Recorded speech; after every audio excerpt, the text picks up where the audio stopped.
Bismillahirrahmanirrahim. Assalamualaikum warahmatullahi wabarakatuh. Baiklah, saya di sini akan menerangkan atau membacakan makalah tentang sifat-sifat Al-Quran. Kita masuki sifat-sifat Al-Quran yang pertama, yaitu Al-Hakim, yang artinya yang bijaksana atau penuh hikmah. Allah Subhanahu wa Ta'ala berfirman dalam surah Al-Luqman ayat 2, yang artinya inilah ayat-ayat Al-Quran yang penuh hikmat. Pada ayat ini Al-Quran datang dengan membawa sifat Al-Hakim yang mempunyai arti bervariasi.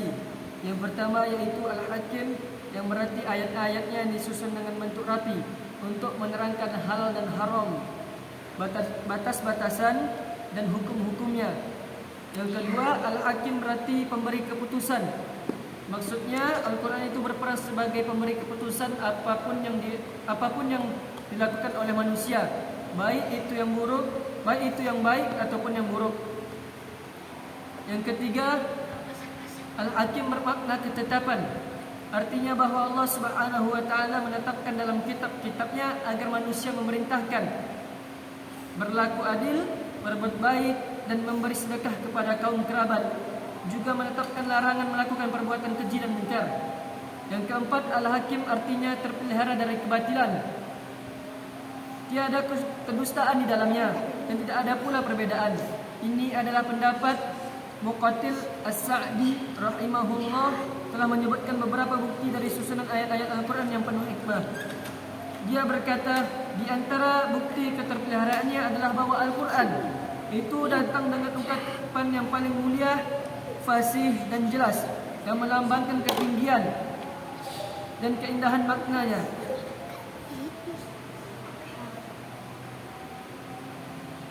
Yang kedua, Al-Aziz, yang artinya yang kuat. Allah Subhanahu wa Ta'ala berfirman yang menggambarkan Al-Quran dengan sifat Al-Aziz, yaitu innal ladzina kafaru bidzikri lamma ja'ahum wa innahu lakitabun azim. Dan sesungguhnya Al-Quran itu adalah kitab yang mulia. Maksudnya ia mulia karena sulit untuk disamai dan ditemukan yang semisalnya. Yang ketiga, Al-Karim, yang terpuji atau yang mulia.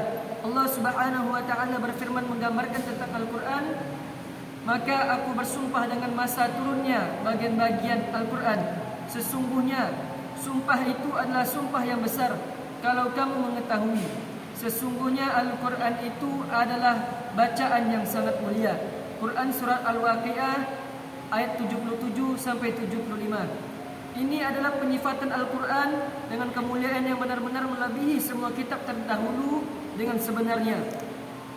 Tidak ada penentang satupun yang sanggup membandingi kemuliaan Al-Quran, baik itu kitab Taurat, Injil maupun Zabur.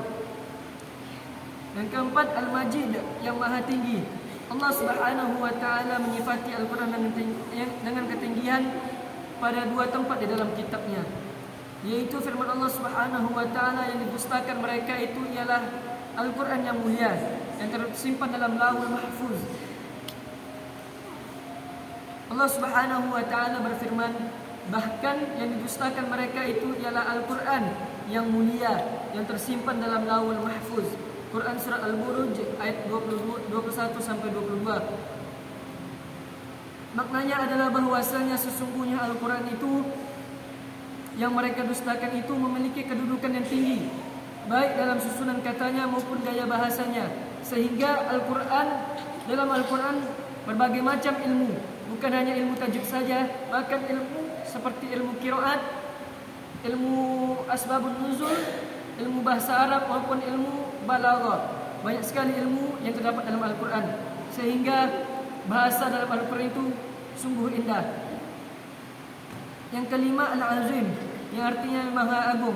Sesungguhnya Allah Subhanahu wa Ta'ala telah memuji keagungan Al-Quran dengan firman-Nya, dan sesungguhnya kami telah memberikan kepadamu 7 ayat yang dibaca berulang-ulang dalam Al-Quran. Janganlah sekali-kali kamu menunjukkan pandanganmu kepada kenikmatan hidup yang telah kami berikan kepada beberapa golongan di antara mereka. Quran surat Al-Hijr ayat 87 sampai 88. Yang keenam, Al-Bashir wa Al-Nadir, yang memberi kabar gembira dan peringatan. Maksudnya dalam Al-Quran ini terdapat beberapa kabar gembira dan beberapa kabar peringatan.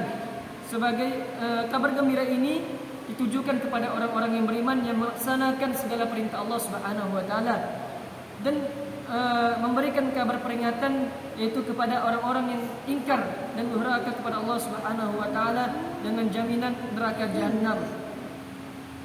Mungkin hanya ini yang dapat saya sampaikan, lebih dan kurang saya mohon maaf. Kebenaran datangnya dari Allah Subhanahu wa taala dan kesalahan datangnya dari saya sendiri. Unzur ma qala wa la tanzur man qala. Assalamualaikum warahmatullahi wabarakatuh.